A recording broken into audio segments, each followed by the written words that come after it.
আমরা সবাই এখানে দোয়া করব।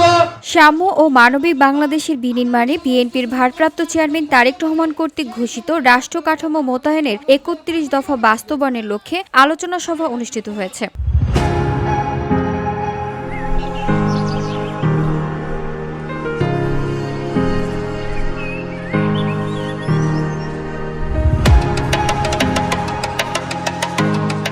শুক্রবার বিকালে পাকুড়িয়া ইউনিয়ন বিএনপি ও অঙ্গ সহযোগী সংগঠনের আয়োজনে আলোচনা সভা অনুষ্ঠিত হয়। শেরপুর জেলা বিএনপির সাবেক সদস্য দেলোয়ার হোসেন ক্রিসেন্টের সভাপতিত্বে প্রধান অতিথি হিসেবে বক্তব্য রাখেন শেরপুর জেলা বিএনপির যুগ্ম আহ্বায়ক ও শেরপুর সদর ১ আসনের ধানের শীষের মনোনয়ন প্রত্যাশী Shafiqul Islam Masud.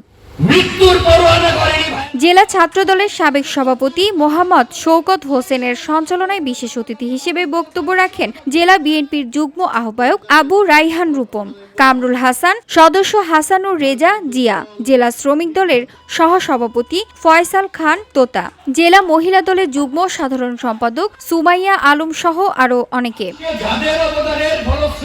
VOD Bangla news desk.